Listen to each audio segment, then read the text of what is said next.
Hello everyone, this is Yogesh from AILuge.com. Today we want to understand about what is really AI means. Let me go back to my screen. So we want to cover four pieces today. What is AI, evolution of AI, subfield of AI, and then finally the application of each of the subfield. So what is AI means? AI is nothing but it is the ability of machine and computer system to perform tasks that really a human can perform. So basically, it is the replica of a human, task performing ability. So whatever task you can perform, a AI system can also perform. How it can perform? So AI is nothing but a computer system which can think and learn from the human being, right?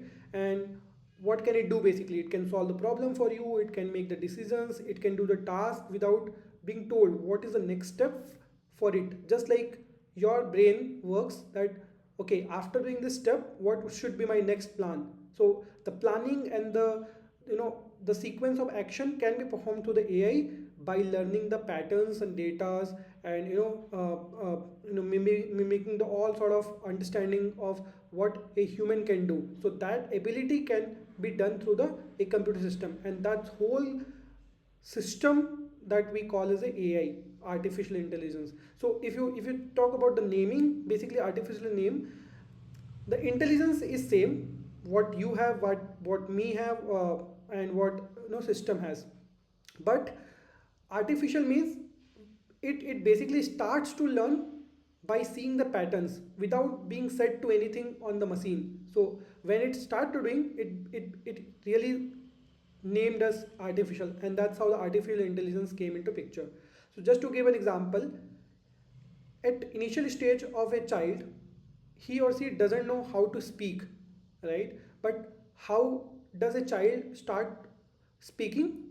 He start to learn from the data, he start to learn from listening people around him or her, right? To understand each word, each sentences, each basically activities what the human is doing around him or her. So that's the experience child start to learn. Similar way, AI system also learns from the data, learns from the patterns, and learns from the experiences what a system observed over the time period of time. So that's the AI really means.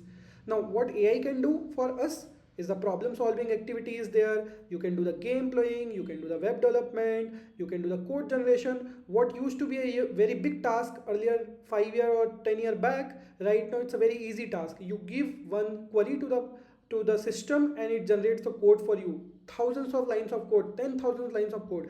That's the activity, that's the ability right now AI has right now. So that's the whole shift in the AI which has seen over the time period of roughly 10 to 15 years of time what we have seen.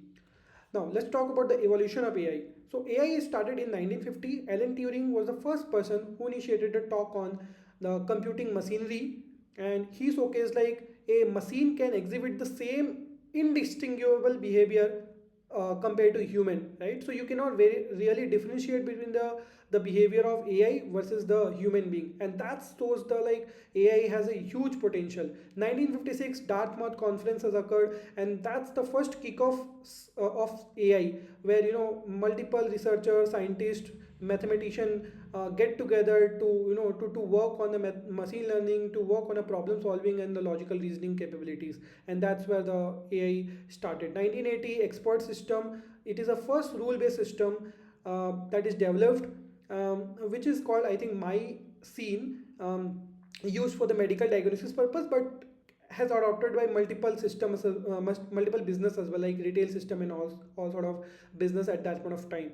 Then in 1997, this is our first major breakthrough, where the AI system, the IBM Deep Blue system, basically has beat the world number one chess player, uh, Gary Kasparov. And that shows the ability that AI can really surpass the human intelligence as well. In 2012, this is the first modern AI ability where the deep learning model came into picture. The LXNet was the first network which won the ImageNet competition, and that shows the boom of text representation, image representation, and all sort of things started to come into in line basically. 2020 was the year of inventions, and the first invention occurs in a GPT-3 model, which is developed by OpenAI, transformer based model, and it has a 175 billion parameters. So your computational capabilities also have, exponentially increased. uh, the GPT-3 model showcased your zero shot learning, one shot learning, and all sort of use cases, like it can use to write emails, it can use to write essay, it can generate the code for you. So all sort of operation what used to be done by a normal human being now can be handled by the GPT-3 model basically.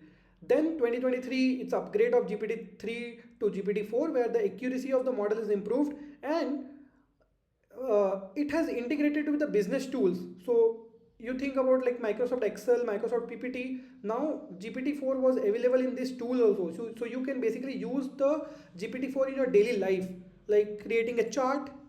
Rather than creating by yourself, you ask AI to create the chart in the PPT. It can create for you. In fact, it can create the whole PPT for you. So that's the ability in 2023 GPT-4 has brought. And then finally the modern era or the future era, basically rise of agentic AI. So agentic AI is nothing but it can handle the workflow, it can orchestrate the actions without intervention of any human being. It can take the call. Take an example of flight booking. You say I have to go destination 1 to destination 2, and it does the job for you. It first find go to the website, finds out the flight, the finds out the time, and then book the ticket, book the hotels, book the sightseeing, all those pieces wherever you want to go.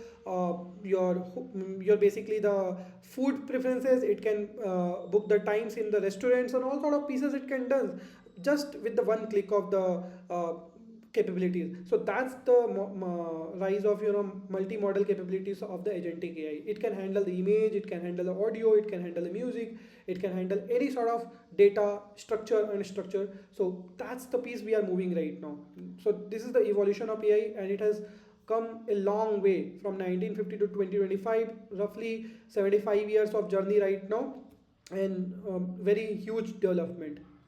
Now we talk about the subfields of AI. So there are so AI is a big umbrella basically. Okay, inside AI, multiple fields are involved like machine learning, deep learning, generative AI. All are the parts of AI. So AI, when you talk about the whole system, you can think AI can individually be machine learning, or AI can be collation of all those three techniques together. That could form an AI system, right? So when machine are designed to think, learn, and make a decision like human, that's called the AI, like a chess playing player. So here might be you might be using the deep learning model, right? That can beat the human player, or you might be using some rule based approach. So you are basically using the machine learning capabilities. So that's called the AI right now. The machine learning is the field where the data learns by step approach. So here we have to tell like this is the x, this is the y. If I have to identify the relation between x and y, I have to nominate x and y together basically, right? So we have to we have to give the basically data as well as the output also, just to tell the AI, okay, this is my example and that's how you have to behave. So that's the machine learning. Like email filtration, you want to filter the spam email from your system, that can be done by the machine learning. Then came deep learning model. So this is the advanced model of machine learning, where a deep neural network involved, basically your brain like structure basically involved. It works on a different hidden layers, right? And it performs a more complex task, right? Like your voice assistant like Siri in your Apple iPhone, and then Alexa for recognizing your voice, to doing let's suppose if you ask Alexa to play some music, it understand, okay, you want to play some music, and it goes to the music player or maybe music website, open it, understand what is your preferences basically, and then play the music accordingly. So that's the deep learning job. It's a bit complicated compared to the machine learning. Here it does use the structural plus unstructural. When I talk about structural means basically the data which is labeled, which already has some patterns, but unstructured where you don't know what to do basically. I mean, it's a complete unstructured data. So that's the capability of deep learning. And then come deep generative AI. It's the capability which does not only mimic the pattern, rather it generates its own content, right? And that's the new beginning of the I mean the AI field right now, where we can write an article, where we can create an image, create a music, whatever job you can assume right now can be done through the generative AI. So that's the fourth subfield of AI. So AI is a big umbrella. Machine learning, deep learning, and Gen AI are the part of this umbrella basically, right? Now, if you talk about the application of each of the subfield, there is a very thin line difference between all those subfield, but yes, yeah, some use cases are catered by individual subfield, and some are very broad, which can be done by all the different types of the category what we mentioned here. So when we talk about AI, like smart home devices, your airport security scanning, your traffic signal, all sort of pieces can be done by AI. Then machine learning, you watch the Netflix, so recommendation system is there, your weather forecasting is there, fraud detection is there, demand planning is there, all sort of pieces you can do by machine learning. Deep learning is more about when you operate the Facebook, you tag some people, so identify who is the person in that photo, so basically image detection, right? Google translation, that is one of the use case of deep learning and NLP. Then you detect the hospital image from the x-rays, so this is one of the example of deep learning right now. And then come to Gen AI.